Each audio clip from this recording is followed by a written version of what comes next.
Good evening, it's Brian at Fitzpatrick's Garage, Dublin Road, Kildare. I want to show you these 1.3 SEi-VTEC Honda Jazzes. One of them is a manual, which is this one, and the other one then is an automatic version. Both cars are the exact same specification, and they are the entry specification on the Jazz, but there's an absolute ton of stuff on them, so we'll have a quick run through them.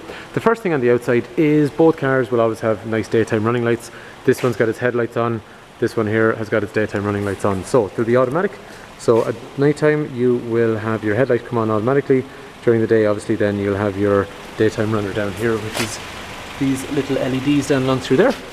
Indicators are recessed in here, and then you have your headlight structure in through there as well. The car is a 1.3, so road tax is €200 for the year. Very, very frugal, but a nice car with over 100 horsepower actually for that size of a car, so there's quite a bit of power in it. Jazzes, people seem to like them because there's a lot of power. They feel like a bigger car because of the fact there's a bit more power, and they're a little bit bigger than a normal car in that market. So after that then, we'll say in terms of the outside, you have a wheel trim, everything is colour coded, LED indicators recessed into the mirror. These cars are deceptively large from the outside, so it is in a small car segment, but it's a really big car inside, but we'll see that in a minute anyway. So after that you'll have anti-lock brakes on the front here. You'll have vehicle stability assist as well, which keeps the back end of the car in shape under severe heavy braking pressure. Okay, after that let's have a look on the inside. So the first thing is the boot. So the normal size boot on this car is what we're looking at here. So nice big boot. Compared to manufacturers such as, we get some Yaris's traded in here, Corsas, Polos.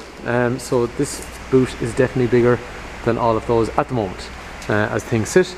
The other thing then is, if you want, this one here, I've kind of laid it out a little bit differently. So on the inside you can have a split folding setup along here, so it's nice and flat, but you get a ton of space, and this side here does the exact same thing. The reason I haven't dropped this one though is for a different reason, because you can have almost like a bed. So this goes all the way back, so it means you could quite comfortably sit into the car from the back, and I'm not going to put my feet on it, but hold your feet up and be really comfortable. Okay, the reason you would do that is obviously well, actually you can have a safety belt on back here, so someone could be very comfortable travelling in the back of the car, but then sometimes you're waiting, ferry points, things like that as well, you might want to sit back and relax. So really cool. The other thing then about the back seats on these cars is they are what's called a magic seat.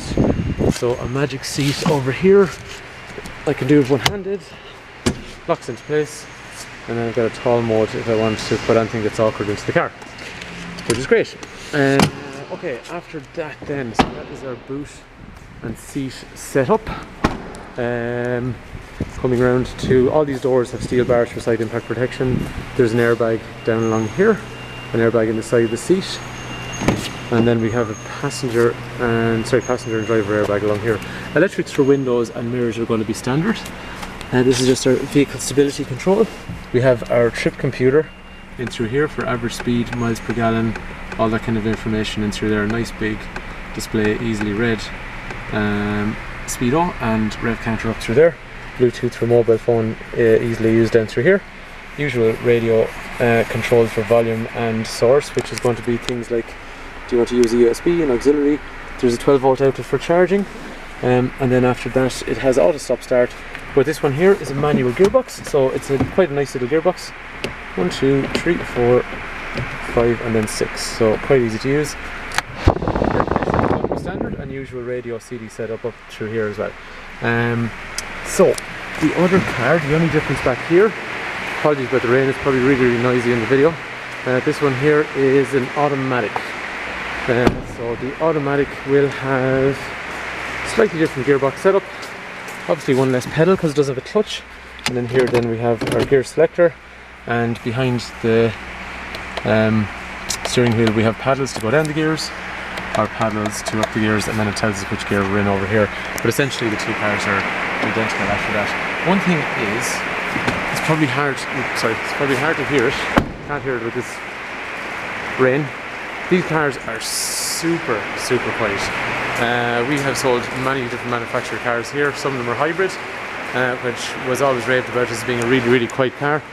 This car is running at the moment. Unfortunately, you probably won't be able to hear anything but the rain, but it's so quiet. It is so many times I've got to get into these cars and assume that they're turned off, and they're actually not.